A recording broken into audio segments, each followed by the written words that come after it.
आणि गुरूंचे जे 5 प्रकार आहेत त्यात सर्वप्रथम गुरु, सद्गुरु, परमगुरु, परात्पर गुरु आणि गुरुतत्व हे शेवटचं तत्व आहे.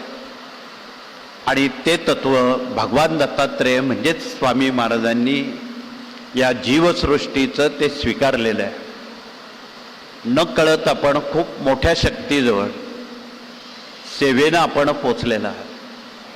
जन्मजन्मांतरीचे शाप ताप दैन्य दुःख उपद्रव पूर्वजन्म प्रारब्ध सुकृत क्रियामान ऋण वैर हत्या शाप तळतळा या सर्व गोष्टींचा विनाश करून शतजन्माचं आपण पुण्य घेऊन स्वामींच्या चरणाजवळ आपण आलेलो आहोत. ही परमभाग्याची बाब. आपण प्रतिवर्षी स्वामींच्या चरणावर ही सेवा रुजू करण्याची आपणाला एक नामी संधी स्वामींनी दिलेली आहे.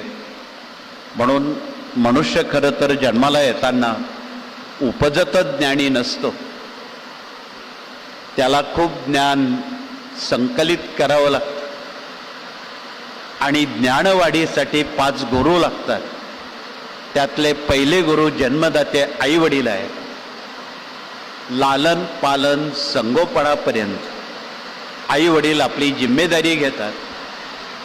तदनंतर दुसरे गुरु प्राथमिक शिक्षण शिकवणारे आहेत. आपण मुलांना शाळेत का पाठवतो? आपलं आणि गुरुजनांचं कर्तव्य याचं महत्त्व. प्राथमिक गुरु विद्यार्थ्यांवर संस्कार अंतःकरणावर पोचवत असतात. तिसरे गुरु उच्च शिक्षण शिकवणारे आहेत. चौथे गुरु पायावर उभं करणारे आहेत. आणि एकदा तो पायावर उभा राहिला की त्यावर ग्रहस्थाश्रमाची जिम्मेदारी पालक लोक आपल्यावर देतात किंवा आपण होऊन घेतो. आणि ते ग्रहस्थाश्रमाचं ओझं वाहता वाहता आपण वृद्धापकाळ जवळ आलेला असतो. वृद्धापकाळानंतर आपलं पुढील नियोजन श्रावण बाळाप्रमाणे पुंडलिकाप्रमाणे पुढील पिढ्यांनी करावं म्हणून आपण मनशांतीच्या शोधात असतो. आणि हरवलेली मनशांती ही बाजारात विकत मिळत नाही. देव काही बाजारातला भाजीपाला नाही आणि मनशांती तर बाजारात मिळत नाही. ती शोधण्यासाठी अध्यात्माची नितांत गरज आहे.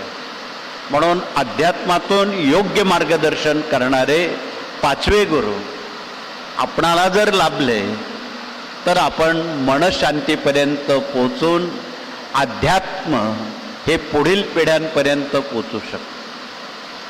ज्यांना हे 5 गुरु लाभतील तो मानव होण्यास पात्र ठरेल. म्हणजे मानव होण्यासाठी या 5 गुरूंची नितांत जरूर आहे, आवश्यकता आहे.